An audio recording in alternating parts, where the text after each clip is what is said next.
considered how quickly the illusion of a normal life can shatter? We wake up, put on our work clothes, and drive our familiar routes, trusting that our good behavior and the laws of the land form an invisible shield around us. We believe that if we do the right thing, we will be treated with basic respect. But what happens when the very system designed to protect citizens operates instead on baseless assumptions and flawed profiling? Today, we are unpacking a deeply moving and incredibly tense story about a dedicated medical professional who found herself stripped of her dignity on the side of a bustling interstate, detained by federal authorities for absolutely no legal reason. It is a story about the fragility of our rights, the devastating impact of institutional bias, and the immense power of a single bystander armed with nothing but a smartphone. If you believe that accountability is the cornerstone of a fair society, go ahead and hit that like button. And if you are new here, make sure to subscribe and ring the bell so you never miss these deep dives into the moments that challenge and ultimately change our world. Let me ask you something before we begin. Have you ever been in a situation where you were judged entirely on a preconceived notion rather than the facts of who you actually are? Drop a comment below and let me know how you handled it. Now, let's get into the story. The morning of the incident began with the quiet, rhythmic routine of a woman entirely devoted to her calling. Clara was 24 years old, a highly skilled pediatric nurse working at a major metropolitan hospital in Texas. She was a first-generation American, born to parents who had immigrated, worked tirelessly, and laid down deep, unshakable roots in the community. Her entire existence was a testament to the American ideal. She possessed every conceivable document validating her presence and her contributions: a birth certificate, a pristine driving record, tax returns, and a completely unblemished background. She spent her days administering medications to toddlers, comforting terrified parents, and navigating the high-stakes environment of a children's ward. On this particular Wednesday, Clara's alarm chimed at 5:30 in the morning. Moving with the practiced efficiency of a medical worker, she showered, slipped into her freshly laundered navy blue scrubs, and securely fastened her hospital identification badge right over her heart. By 6:45, she was behind the wheel of her modest commuter sedan, merging onto the southbound lanes of the local interstate. The Texas sun was just beginning to peek over the horizon, casting long golden shadows across the pavement. Inside the cabin of her car, the atmosphere was serene. Clara had a soft acoustic playlist humming through the speakers. Her mind was already at the hospital, running down the list of vulnerable patients who would be relying on her care that morning. There was a young boy recovering from a complex abdominal surgery, and a little girl scheduled to begin a daunting new phase of treatments. Clara was their anchor, and she took that responsibility incredibly seriously. Traffic was moving smoothly, the typical early morning flow of commuters holding a steady pace. Clara was cruising comfortably below the speed limit, maintaining her lane, utilizing her signals, and adhering to every single rule of the road. But then the serene atmosphere inside her vehicle was shattered by the harsh, strobing glare of blue and red lights reflecting in her rearview mirror. An unmarked, dark utility vehicle was riding uncomfortably close to her bumper. Clara's pulse instantly spiked. Her eyes darted to her dashboard display. She was traveling slightly below the posted limit. Her tags were up to date. She hadn't made any erratic movements. The human brain naturally searches for a logical explanation in moments of sudden stress, so she assumed it must be an incredibly minor infraction, perhaps a malfunctioning brake light she wasn't aware of, or a simple administrative mix-up regarding her vehicle's registration.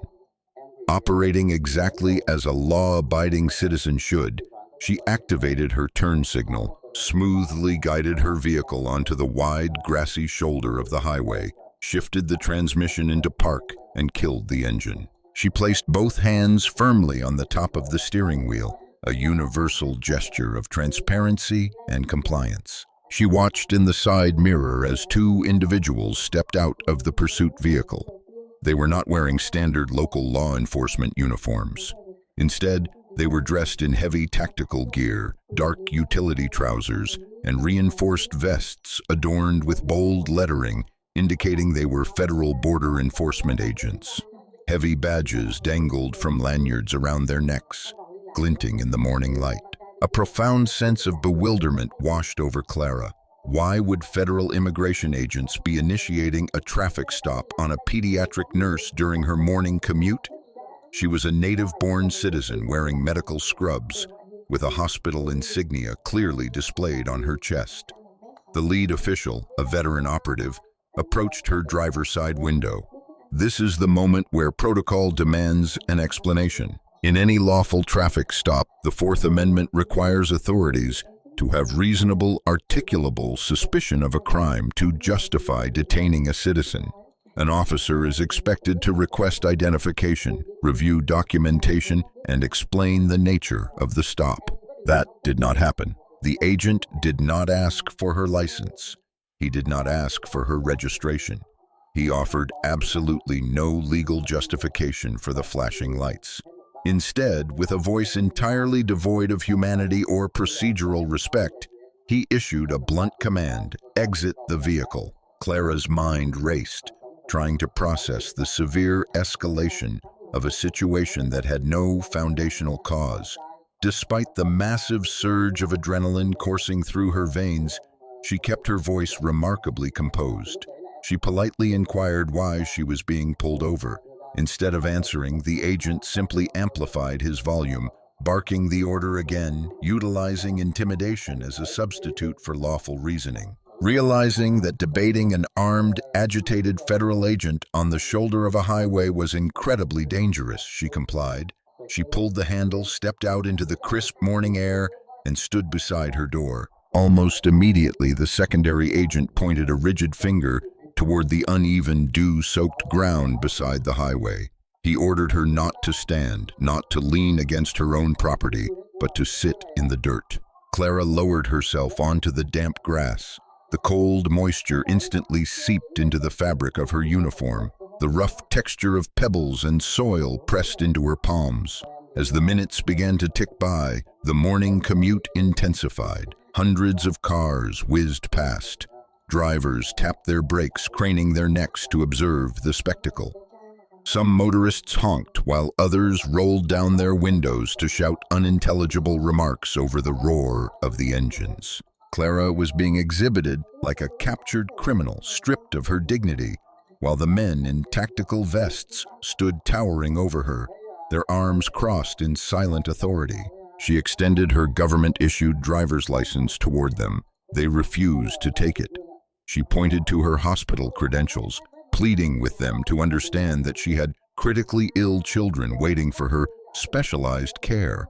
She begged them to simply call her ward supervisor, offering her own phone to verify her identity, her employment, and her citizenship in a matter of seconds. Every logical, cooperative solution she offered was met with cold dismissal. They commanded her to remain silent and stay on the ground. When she desperately asked yet again what legal suspicion prompted the stop, the lead agent offered a single, devastatingly hollow word: flagged. He provided no context, no warrant details, no specific infractions, just flagged. It was a generic term used to mask a deeply flawed assumption. As Clara sat in the dirt, the reality of her situation began to crystallize. She was an upstanding professional who preferred to let her hard work define her. She rarely broadcasted the fact that her grandfather had been a monumental figure in the civil rights movements of the mid-20th century. He had been a relentless advocate who marched against systemic prejudice, enduring immense personal risk to dismantle the kind of unchecked authority that operated on bias rather than evidence. Clara had always felt that his legacy was too massive a mantle for her to wear. She just wanted to heal children. But sitting on that highway, humiliated and ignored, she felt the chilling echo of the exact same systemic misjudgments her grandfather had fought against decades prior. 20 minutes bled into 30. The Texas sun began to bake the asphalt, radiating waves of uncomfortable heat. Her legs grew completely numb from maintaining the awkward, cross-legged position. A backup federal vehicle arrived, depositing 2 more agents onto the scene. They gathered in a tight circle near the SUVs, their radios spitting out static and fragmented conversations. What the agents failed to notice, however, was a battered pickup truck that had pulled onto the shoulder several dozen yards ahead of the scene. The driver, an everyday citizen named Marcus, had stepped out of his cab. Marcus was a working-class guy with a sharp eye for situations that didn't pass the smell test. He leaned casually against his truck bed, projecting the relaxed demeanor of a curious onlooker. But tucked subtly against his chest, angled with precise intent, was his smartphone. The camera lens was locked onto the scene, quietly recording every agonizing second. Marcus understood a fundamental truth about modern society. Authority combined with bias is a dangerous cocktail, and without objective proof, the word of a citizen rarely holds weight against the official report of an agent. He didn't intervene directly, knowing that doing so could easily escalate the danger for Clara. Instead, he chose the most powerful weapon available to a bystander. He documented the truth. What would you do if you saw something like this unfolding on your morning commute? Would you keep driving, assuming the authorities had a valid reason, or would you pull over and hit record just in case? It's a heavy question, but one we all need to ask ourselves. Let me know your thoughts in the comments. As the recording continued, fragments of the agent's radio chatter drifted over the rushing noise of the traffic. The justification for this massive deprivation of liberty was finally spoken aloud. They were operating on a generalized alert for a woman matching a broad demographic description, driving a generic sedan, traveling south. There was no specific license plate tied to a crime. There were no distinguishing vehicle features. It was a net cast so impossibly wide that it essentially permitted the agents to stop anyone who fit their preconceived, prejudiced assumptions. It was the absolute antithesis of the constitutional requirement for specific, individualized suspicion. Finally, after an excruciating 34 minutes, one of the operatives casually strolled over, plucked Clara's license from her trembling fingers, and retreated to his mobile computer. The digital verification took less than 180 seconds. The database confirmed exactly what Clara had been begging them to realize from the very first moment. She was a native-born citizen with an impeccable record, 0 outstanding warrants, and absolutely no connection to whatever phantom operation they were supposedly conducting. The agent returned. He did not offer a contrite expression. He did not issue a formal apology for detaining a medical worker, delaying critical health care, and subjecting an innocent woman to public degradation. He simply handed the plastic card back, gave a dismissive flick of his wrist, and told her she was free to leave. Clara's joints ached as she forced herself up from the dirt. She furiously brushed the stubborn grass stains and soil from her previously pristine uniform. Her hands were shaking so violently that it took her 3 attempts just to slide her key into the vehicle's ignition. As she finally pulled away, merging back into the highway traffic, the agents were already climbing into their air-conditioned SUVs, completely unbothered, moving on to the next assignment as if they hadn't just severely violated a citizen's civil rights. Clara arrived at the hospital nearly an hour late. She bypassed the main entrance, steering her car into the furthest, most isolated corner of the employee parking structure. She shifted into park, turned off the engine, and stared blankly at the digital clock on her dashboard. The silence inside the cabin was deafening. And then the dam broke. The composure she had forcefully maintained on the side of the highway evaporated. She gripped the steering wheel until her knuckles turned white, her chest heaving as deep, agonizing sobs tore through her. It was a heavy, overwhelming release of the sheer terror she had felt, the profound disrespect she had endured, and the terrifying realization of how utterly powerless she had been against men who refused to see her humanity. She cried until her vision blurred and her lungs burned. But Clara was a professional. She had patients who needed her. After several long minutes, she reached for a tissue, carefully dabbed her swollen eyes, took 3 deep, centering breaths, and checked her reflection.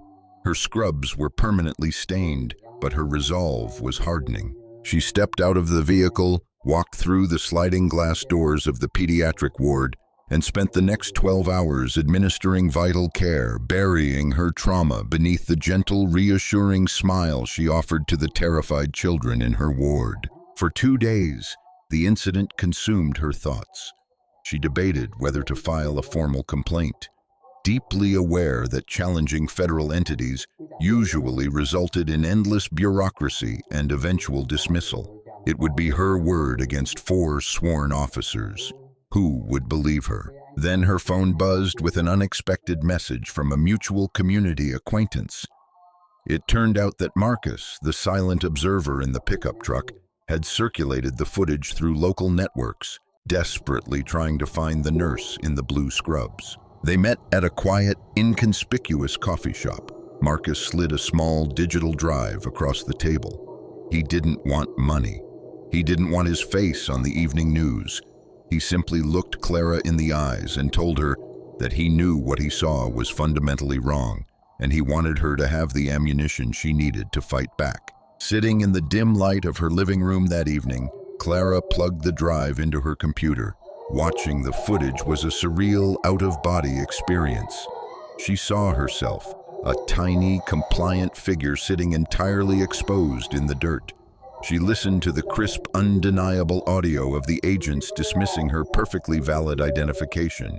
She heard the radio chatter confirming that the stop was based on nothing more than a dangerously flawed profile. As the video played for the 3rd time, the lingering trauma in Clara's chest began to morph into something else. The sorrow hardened into a sharp, unbreakable resolve. The quiet legacy of her grandfather, the man who had stared down systemic injustice decades ago, suddenly felt less like history and more like a blueprint. She realized that this wasn't just a miscommunication, it was a deeply ingrained institutional failure that relied on the silence of its victims to survive. Clara was done being silent. She immediately retained a ferocious civil rights attorney. When the lawyer reviewed the unedited, time-stamped footage, her reaction was immediate. This was a textbook, undeniable violation of the 4th Amendment. The legal precedent was crystal clear. An officer cannot arbitrarily extend a traffic stop, nor can they initiate one without specific, objective facts.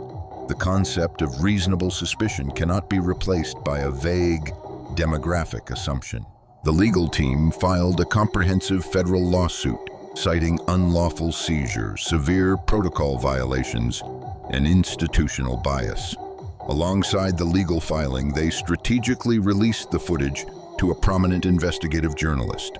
The impact was seismic. Within hours, the video erupted across the internet. Millions of viewers watched in absolute horror as a dedicated pediatric nurse was treated like a second-class citizen. The visual evidence was so stark, so undeniably wrong, that it cut through normal political divisions. People were furious. How could a system be so broken that it allowed armed operatives to sideline a medical professional based on a vague, prejudiced hunch? When the media uncovered Clara's familial connection to a legendary civil rights pioneer, the story transcended a local outrage and became a national symbol of the ongoing battle against institutional misjudgment. The federal agency initially attempted to deploy their standard public relations defense, claiming the agents were operating under the umbrella of a broader regional directive. But Clara's legal team dismantled that defense piece by piece. Through aggressive discovery, they proved that no such directive existed for that highway on that specific morning. The defense was a fabrication designed to cover up a stop born entirely out of flawed profiling. Faced with irrefutable video evidence, massive public pressure, and a watertight legal strategy, the agency's defenses completely collapsed. The consequences were unprecedented. The veteran agent who initiated the stop was formally terminated, his career dismantled by his own arrogance and failure to adhere to constitutional law. The secondary agents were hit with massive unpaid suspensions and permanent disciplinary markers that would effectively freeze any future career advancement. But Clara's victory went far beyond individual punishments. The massive settlement she received, a substantial undisclosed six-figure sum, was secondary to the systemic changes her lawsuit forced into existence.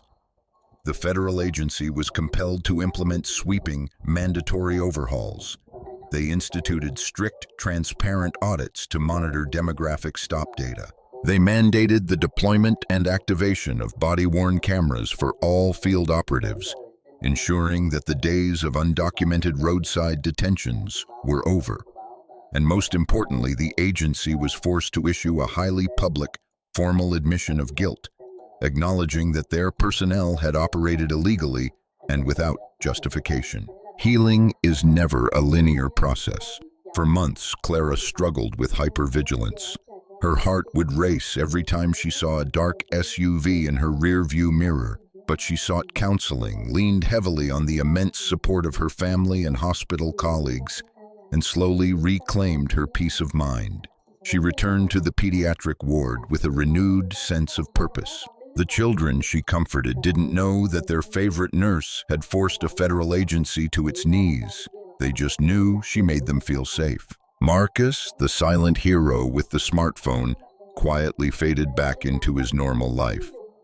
He declined talk show invitations and book deals. Whenever pressed for a comment, he simply stated that documenting reality is the most basic duty we owe to one another when the system fails. His 37-minute video is now standard curriculum in civil rights law classes and law enforcement training academies across the nation, a permanent, unblinking testament to the danger of unchecked authority. Clara's story is a profound reminder that our rights are only as strong as our willingness to defend them. It proves that when ordinary people refuse to accept flawed assumptions as the status quo, monumental change is possible. She didn't just win a lawsuit, she honored the legacy of those who fought before her, ensuring that the path forward is a little brighter and a lot more just for everyone else. Thank you so much for sticking with me through this incredibly powerful story. If Clara's courage resonated with you, please hit that like button, subscribe to the channel, and turn on notifications so we can continue to bring these essential stories to light. Share this video with someone who needs a reminder of how powerful the truth can be. Before you click away, leave a comment and let me know which part of Clara's journey impacted you the most. Until next time, stay observant, stay courageous, and I will see you in the next video.